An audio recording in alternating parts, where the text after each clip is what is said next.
नोएडा के बीजेपी सांसद महेश शर्मा जो कि कल इस सोसाइटी में पहुंचे भी थे रात में, वो हमारे साथ फोन लाइन पर मौजूद हैं। महेश जी, स्वागत है टीवी 9 भारतवर्ष पर आपका।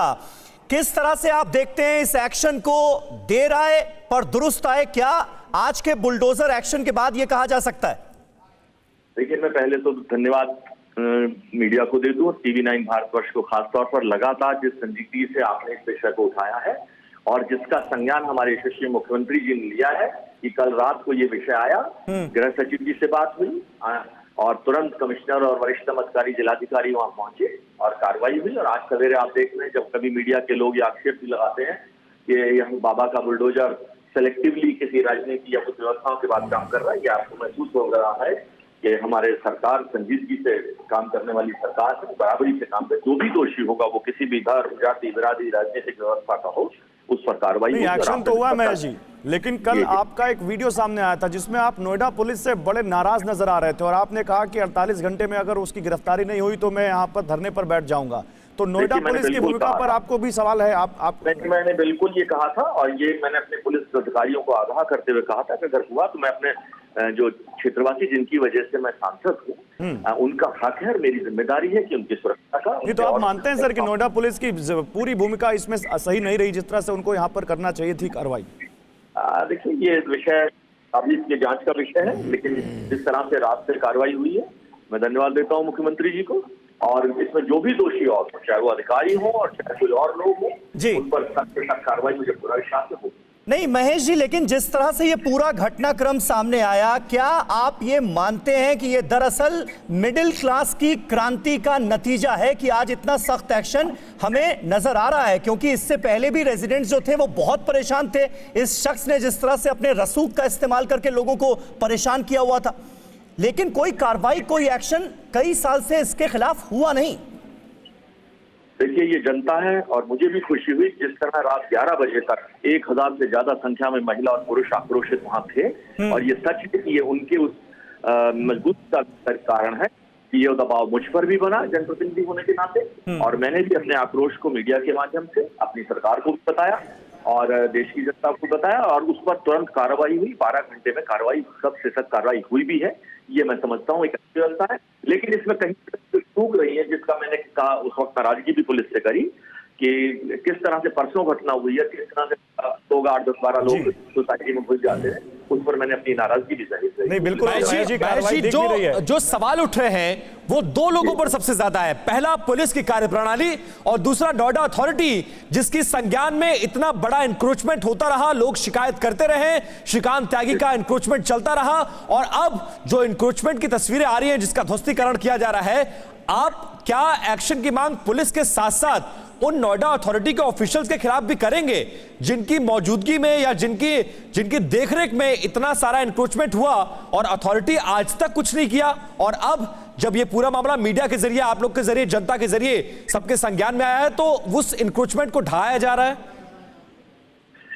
देखिए, कहावत है देर आए दुरुस्त आए, और अब ये कार्रवाई हुई है। मैं इसे जनता को बधाई देता हूं कि जनता किस तरह से, और आपने बहुत सही शब्द इस्तेमाल किया कि मध्यम वर्गीय क्रांति है, क्योंकि ज्यादातर फ्लैटों में रहने वाले लोग मध्यम वर्गीय परिवार के लोग होते हैं।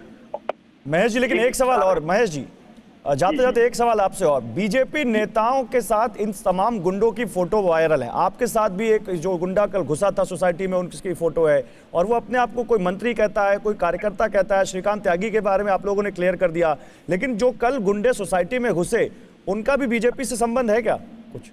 देखिए, मैं आपकी इस बात को बिल्कुल नहीं काटूंगा। हम लोग राजनीतिक सामाजिक जीवन में खड़े होते हैं, मंत्री हो, मुख्यमंत्री हो, और उनके आसपास कौन आके खड़ा हो जाएगा, कौन आके फोटो खिंच जाएगी, किस एंगल से खिंच जाएगी, इससे किसी भी तरह से उस मंत्री, उस सांसद, राजनीतिक व्यक्ति की विषय पर संदिग्धता मैं समझता हूँ उचित नहीं है। या आप भी जानते हैं कि किस तरह से फोटो आजकल हर आदमी फोटो, हर एक के पास मोबाइल, आप खड़े हैं, कौन आया क्या आया अपनी बात कहने, उसके साथ फोटो खिंच जाए। मैं समझता हूँ इस विषय को बहुत ज्यादा दूर देने की जरूरत है। अच्छा महेश जी, एक सवाल इस शख्स की सुरक्षा को लेकर भी है, क्योंकि इसे पुलिस सिक्योरिटी मिली हुई थी और उस पर यह आरोप बहुत सारे लोग लगा रहे हैं कि 2018 में लखनऊ में एलआईयू के अधिकारियों को रिश्वत देकर इसने फेक अलर्ट अपनी सिक्योरिटी को लेकर जताया और उसके बाद यह सिक्योरिटी इसे मिली, और आज इन्हीं पुलिस गनर्स के बलबूते ये शख्स लोगों को धमकाता था, उन पर अपना रसूख जमाता था। तो जांच होगी इस सब की कि ये मुमकिन कैसे हुआ। ये भी जांच कर। ठीक है, बहुत बहुत शुक्रिया महेश जी शर्मा हमसे बातचीत करने के लिए, नोएडा के बीजेपी सांसद।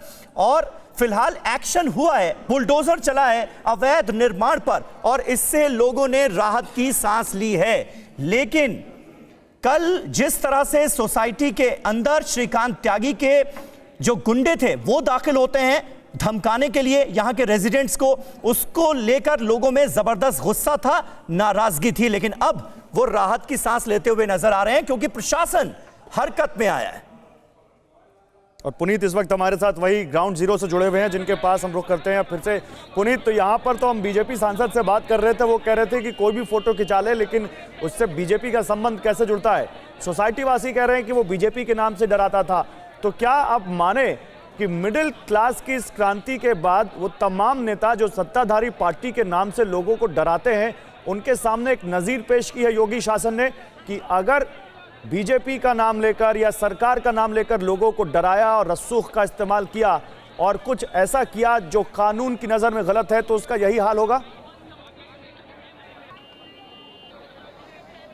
बिल्कुल गौरव, पिछले कुछ समय में अगर देखा जाए तो कोई भी बीजेपी का नेता अगर इस तरीके का बीजेपी का नाम लेकर के कोई गलत काम करता है, कानून तोड़ता है, तो सरकार ने उसके खिलाफ ही कार्रवाई की है। ऐसे बहुत सारे मामले उदाहरण हुए और यहाँ पर भी बीजेपी ने बाकायदा प्रेस कॉन्फ्रेंस करके कहा था कि श्रीकांत त्यागी का बीजेपी से कोई लेना देना नहीं है। जबकि ये जो कल 8 लोग इस सोसाइटी के अंदर घुस के आए थे, उनमें उनके फोटो भी बीजेपी नेताओं के साथ हैं। उन्होंने भी कई जगह अपने होल्डिंग्स और बैनर लगा रखे थे बीजेपी नेता के तौर पर, तो उनके खिलाफ भी कार्रवाई है। उनको कल अरेस्ट किया गया, 7 लोगों को गिरफ्तार किया गया है, जिनमें से एक गाजियाबाद का भाजपा युवा मोर्चा का जिला मंत्री बताया जा रहा है। तो ऐसे में पुलिस और सरकार इस बात की नजीर पेश कर रही है कि अगर कोई भी कानून तोड़ेगा तो वो कोई भी हो, चाहे किसी भी पार्टी का हो, उसके खिलाफ कार्रवाई की जाएगी। ऐसे में वो लोग जो सत्ताधारी पार्टी में थे या भाजपा में थे, वो लोग अगर इस तरीके की करने की सोचते हैं तो कहीं ना कहीं अब उनके मन में खौफ जरूर होगा, क्योंकि पुलिस भी उनके खिलाफ कार्रवाई करेगी। और अगर इतनी बड़ी कार्रवाई करती है गैंगस्टर एक्ट जैसी, तो आप सोच सकते हैं कि आगे जाकर के नतीजा क्या होता है। बिल्कुल बिल्कुल, और ये कार्रवाई अगर पहले हो जाती तो शायद ये नौबत ही नहीं आती। ये शख्स इतना जबरदस्त दुस्साहस करने की हिम्मत नहीं करता। लेकिन ये जो 2 तस्वीरें हैं ये आज देखना बहुत जरूरी है, क्योंकि यही वो वायरल वीडियो है जिसके बाद ये पूरी कहानी शुरू होती है। क्योंकि ये सिलसिला तो सालों से चल रहा था। श्रीकांत त्यागी नाम का ये शख्स किस तरह से अपना रौब झाड़ते हुए लोगों के साथ बदतमीजी करता था, ये कोई नई बात नहीं थी। नई बात यह है कि इस शख्स ने एक महिला के साथ बदसलूकी की और उसका वीडियो वायरल हो गया और उसके बाद से ही इसके खिलाफ एक्शन शुरू होता है। नोएडा पुलिस FIR रजिस्टर करती है तो यह शख्स फरार हो जाता है। 3 दिनों से यह शख्स फरार है।